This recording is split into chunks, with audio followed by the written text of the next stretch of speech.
What is up, guys? It is Quinn here, and in this video, I'm going to be running through some of my top trade targets heading into week 6 of the NFL season. So these are players I'm trying to buy low on. I think their value is kind of taking a dip. It's about to rise back up, and you're probably not going to be able to buy these guys for as low as you can right now. If you guys watch the video when you enjoy the content, just do me a huge favor, hit that like button, and if you are not already subscribed, subscribe to the channel. Also, go check out the waiver wire video, which is already up on my channel. And then I'll be posting my sell highs today also. And then if you guys do have any fantasy questions, you can drop those down below. So maybe, you see a player that you want to buy low on, you want to kind of run some offers by me, you can drop those down below and I'll make sure to get back to every single person. But let's jump into the trade targets. And I'm going to start off actually with two honorable mentions. It's going to be Amon-Ra St. Brown and T. Higgins. These are both guys who basically put up, pretty poor production this week, but it was basically just due to injuries. T. Higgins, I feel like it's probably not going to work on because everyone was probably watching the primetime game, seeing him not playing. But for a guy like Amon-Ra, it wasn't like he went out and just played poorly, like he was on a snap count. He wasn't getting his full workload. So maybe someone just saw, the overall or the box score. They see he didn't really do much. They think it was a bad game. You can try to buy low on him because I still think he's like a top 10 wide receiver moving forward. But because those were injuries, I didn't really want to, dive super deep into those players. The first one we are going to dive deep on is going to be A.J. Brown, and he's going to be coming off of his worst performance of the season. Only catches 3 passes for 32 yards. And so after week 1, if you guys remember, A.J. Brown had like 10 catches, 155 yards. Everyone's like, all right, this dude's going to be like a top 5 wide receiver rest of season. This dude is an absolute stud. Over the past 4 weeks, he's been fairly pedestrian, averaging 13 PPR points per game over that stretch. For me, I'm not fading off of A.J. Brown. I still view him as a top 10 wide receiver moving forward, which is obviously why I'm trying to, buy low on him at this point. But I do think you can push the narrative. Like, week 1 was a boom week. He's kind of fallen back to earth. He's more of that like wide receiver 2 range, mid to high end wide receiver 2. The reason I still feel confident with A.J. Brown is he's averaging 9 targets per game. If you're giving someone as talented as A.J. Brown 9 targets per game, he's going to put up some strong production. He's also still averaging 87.2 receiving yards per game. So the overall like yardage is totally there. That's a really strong number at the wide receiver position. The one overall area that's kind of holding him back at this point is just the 1 touchdown. So 5 games, 1 touchdown. If you're averaging 9 targets per game, that's just straight up unlucky. And, you can kind of point to the fact that Jalen Hurts only has 4 passing touchdowns on the season. And I understand, he's not someone who's going to be lighting it up with passing touchdowns. He's not going to be leading the league in overall passing touchdowns because he does, use his legs a ton. He's going to get in on the goal line like that. However, he currently has 4 passing touchdowns to 6 rushing touchdowns. That is a very unsustainable ratio there. Like, there is no shot we're going to be looking at the end of the season and Hurts is going to be like 20 rushing touchdowns to 15 passing touchdowns. It's just not going to happen. I'm very confident that number is going to flip.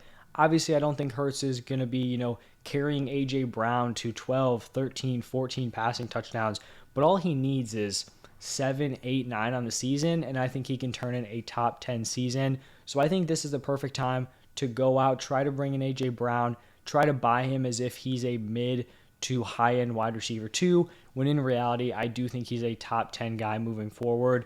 The overall theme of this video is going to be getting stud wide receivers, and that is going to lead us into CeeDee Lamb. I think this is probably going to be the last chance to actually buy low on CeeDee Lamb this season.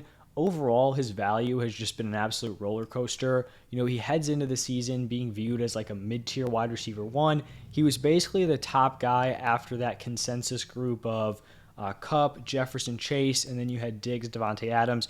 CeeDee Lamb was the guy that most people put after that tier. Then he goes out, has a brutal week 1 performance.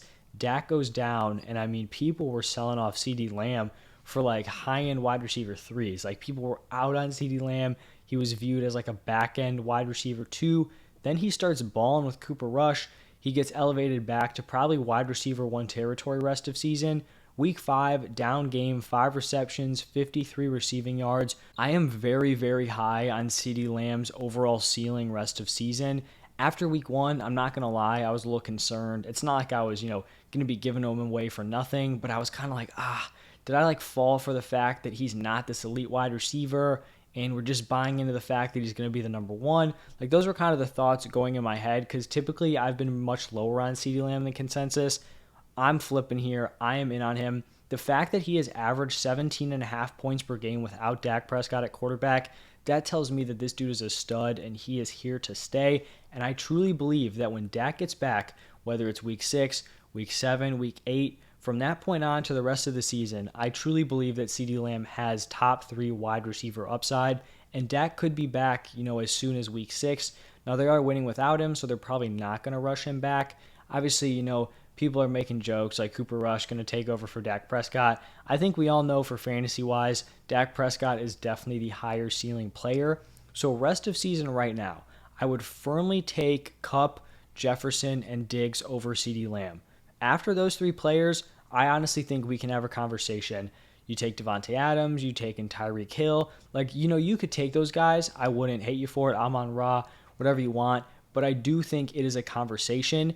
And so if he's in the conversation with those guys like wide receiver 4, wide receiver 5, wide receiver 6, if you can get him for around wide receiver 12, 11, 10 price tag, that is something I'm definitely going to be going after. Now, another wide receiver here, like I said, it's the theme of this video. We have Jaylen Waddle, who is probably like the textbook definition of a buy low here. He's coming off of back-to-back dud games.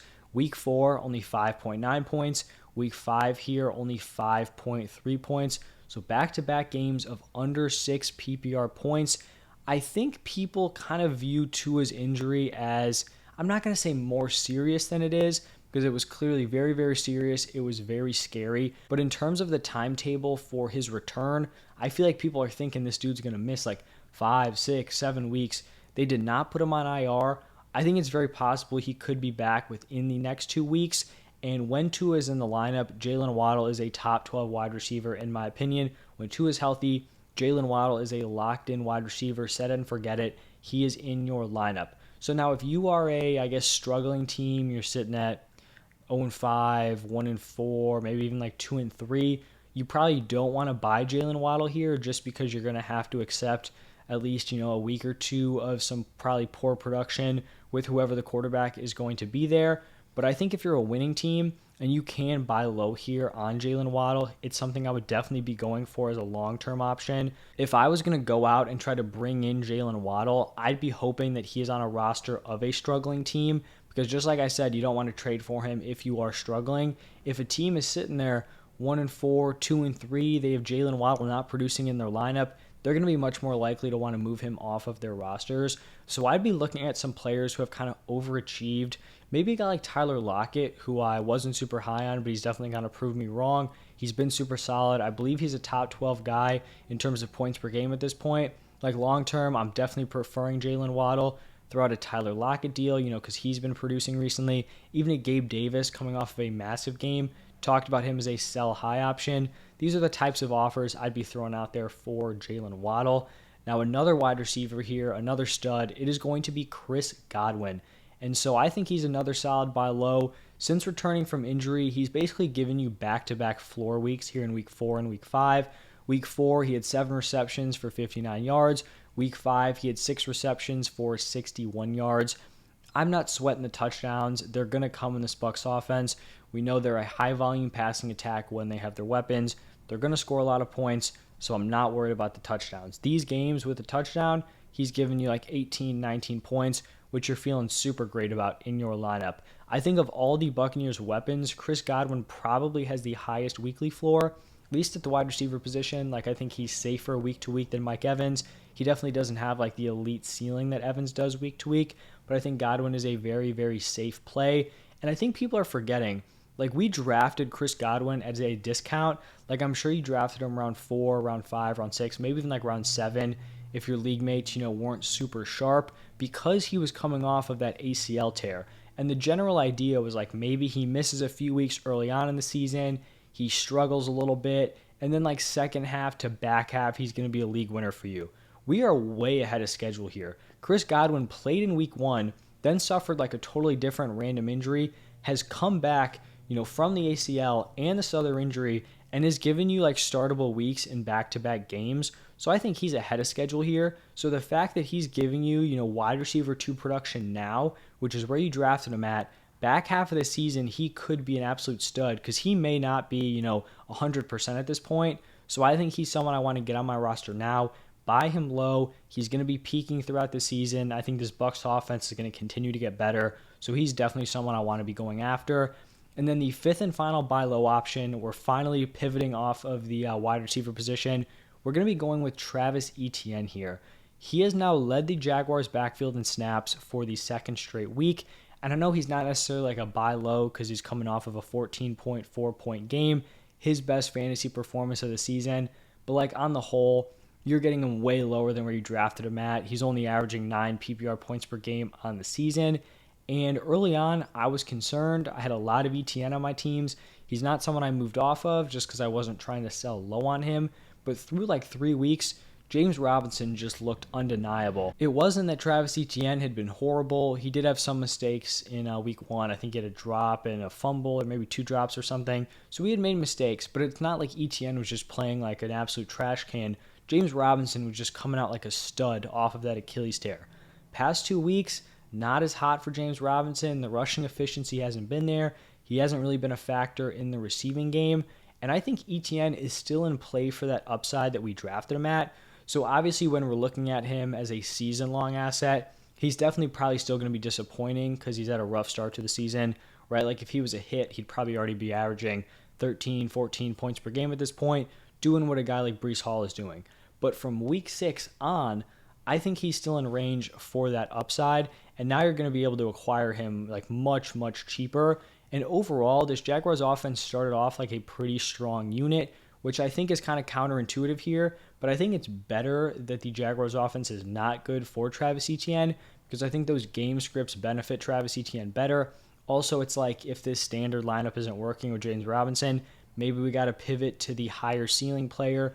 Saw Doug Peterson talking about how he needed to get Travis Etienne more looks. It's good to hear that, from the head coach of the player you are trading for. Now, when we're looking at trade packages to try to, acquire Travis Etienne, the best way that I'd be looking at it is I think Etienne has potential within the next week or two to kind of push himself into that back-end running back 2, high-end running back 3 area with guys like, Miles Sanders, Kareem Hunt, Jeff Wilson, but I'm not going to trade him straight up for one of those guys. Like I think those other players are much more established. They've given you the production so far, like Miles Sanders, Hunt, Jeff Wilson.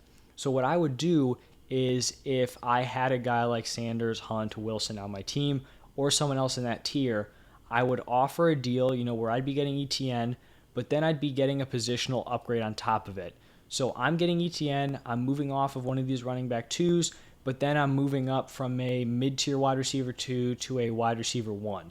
So it's like hypothetically, each team is getting a minor positional upgrade, but you're making the trade because you think Etienne will basically be in the same tier of these guys, within a week or two. So you're kind of playing the overall long game here. You're making the investment on Etienne that he is going to jump into that tier, and so then you're taking a net neutral with that one side, and then you're winning on the other side. So those are the types of deals I would be looking for with Etienne. Hopefully if you drafted him, you held on to him and didn't cut him or, sell him low at this point. Because I do think he still could, have a little bit of a payoff from where you drafted him at. But those are the 5 players I am going to be buying low on. Like I said at the top, pretty wide receiver heavy. We have A.J. Brown, CeeDee Lamb, Jaylen Waddle, Chris Godwin, and then Travis Etienne. I do think it's a good week to just go out and try to get a stud wide receiver. While they are low, we did see the running back position have a lot of boom games this week. So, pretty, I guess, against what we've seen early on in the season. So maybe you can capitalize, sell high on some of those running backs. If you guys do want to check out the sell high video, that's going to be coming out later today. As always, thank you guys for stopping by, and I will see you in the next one.